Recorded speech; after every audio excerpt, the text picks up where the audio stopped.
नमस्कार, आप हैं रोहित के साथ और आज हम बात करेंगे उस भोपाल त्रासदी के जहरीले कचरे की जो भोपाल से धार के पीथमपुर पहुंच चुका है और वहां के लोग इसके लिए आंदोलन खड़े कर चुके हैं।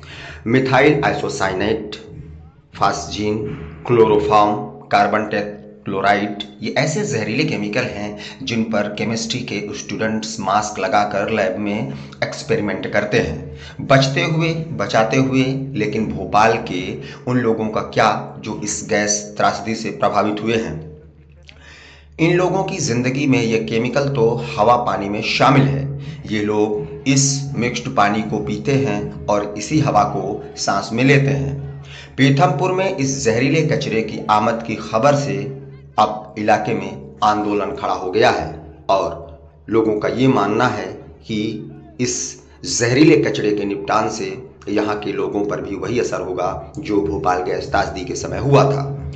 भोपाल गैस त्रासदी से निकली मिथाइल आइसोसाइनाइड गैस इतनी खतरनाक है कि इंसान के खून में मिलने के बाद प्रोटीन और एंजाइम की संरचना में ही बदलाव कर देती है। ये परिवर्तन कुछ समय के लिए नहीं होता है बल्कि स्थायी होता है। इन बदलावों की वजह से शरीर की सामान्य कामकाज की प्रणाली भी बदल जाती है। ये शारीरिक बदलाव ऐसे होते हैं जिसमें रिकवरी असंभव सी होती है और व्यक्ति हमेशा के लिए इस दंश को झेलने के लिए मजबूर हो जाता है। ये निष्कर्ष रिसर्च करने वालों ने बताया है। भोपाल में यूनियन कार्बाइड के प्लांट से निकला यह जहरीला कचरा अब भोपाल में दबा था, लेकिन इसे अब नष्ट करने के लिए 1 जनवरी को भोपाल से लगभग 250 किलोमीटर दूर पीथमपुर औद्योगिक क्षेत्र में ले जाया गया है। हालांकि मध्य प्रदेश सरकार के इस फैसले का पीथमपुर के लोगों ने इतना तीव्र विरोध हुआ है कि सरकार ने इस जहरीले कचरे को जलाने पर फिलहाल रोक लगा दी है, क्योंकि वहां के लोग आग लगाकर आत्मदाह तक करने लगे थे कि इस निपटान से मरने से बेहतर है उसके पहले मर जाए।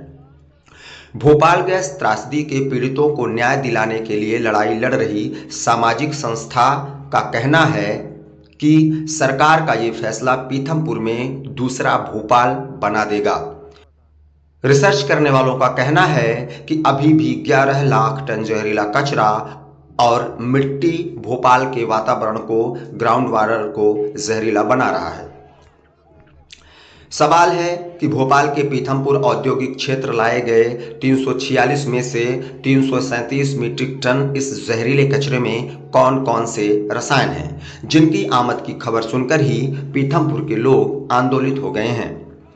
इन जहरीले कचरों की रासायनिक संरचना क्या है, इन कचरों का मानव स्वास्थ्य पर कितना भयंकर नुकसान होगा, सबसे पहले यह जान लेते हैं कि 337 मीट्रिक टन कचरे में क्या क्या है।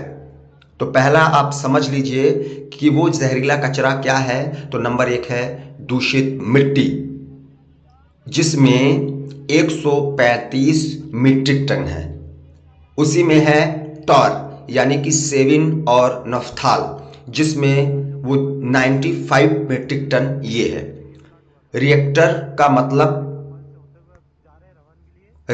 का मलबा 29 मीट्रिक टन है।